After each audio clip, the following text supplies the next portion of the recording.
Okay, let's take a look how we would do synthetic division dividing two polynomials in this section.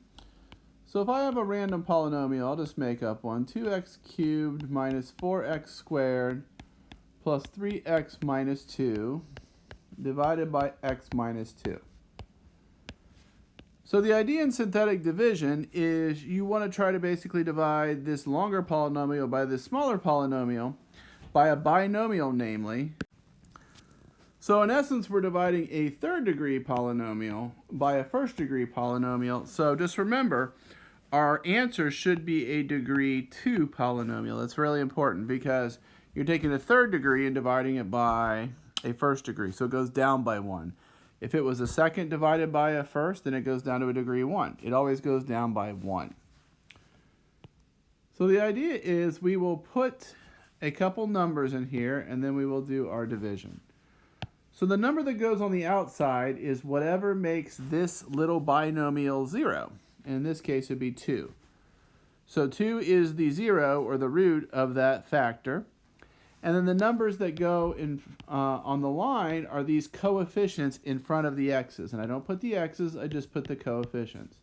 2, negative 4, 3, negative 2.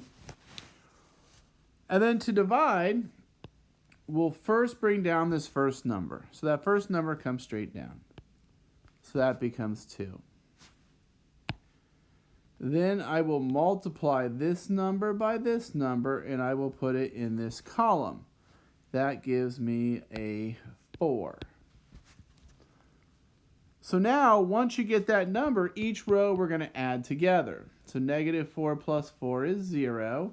And then we just repeat the process. 2 times 0 is 0. So that goes there. And then 3 plus 0 is 3. 2 times 3 is 6. Again, that's the 2 times this 3 is 6. And then if I add those together, I get a 4. I always like to put a little box beside that because what that number is on the end, this number on the end is my remainder. And in this section, we'll love remainders of 0. This remainder just happened to be 4. And our quotient is involved in these terms. And if you recall, I said this is a degree 2. This is where that becomes important, because this first term is going to be a second power. So 2x squared plus 0x plus 3 with a remainder of 4. If you wanted to actually write this, a lot of times we write it as 4 over x minus 2, which is the divisor. But quite honestly, we really just care about if the remainder is 0 or not. That's what we're going to use in this section quite a bit. But if you did want to write it formally, that would be the way it would work. If we want to look at another one, let's say I have 4x to the 4th minus 3x squared plus x minus 5 divided by x plus 1. Couple challenges in this one. Our number on the outside is what makes this 0. So what number plus 1 is 0? Well, it's negative 1. And the real trick in this problem is when I do my coefficients, I'm going to put 4, but then I'm going to put 0. And the reason is I have a 4th degree power, but I have no cube. So I put a 0 in to hold its place. And then negative 3, and then 1, and then negative 5. And I know my answer, since I start with a degree 4, should be 1 less. So my answer should be a degree 3 polynomial.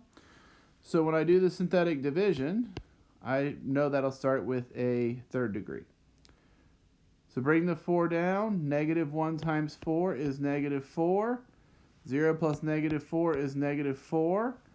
Negative 1 times negative 4 is 4. Negative 3 plus 4 is 1. So again, we're just multiplying this number on the outside by the row on the bottom. So negative 1 times 1 is negative 1. Well, then we get a 0. Negative 1 times 0 is 0. Negative 5. And again, remember that last number is always going to be our remainder. So this polynomial would be 4x cubed minus 4x squared plus x plus 0. You don't really have to write it, but plus 0, and then the remainder is negative 5. So what you'll really be looking for in this section a lot is when that remainder is 0, and you just follow this process through.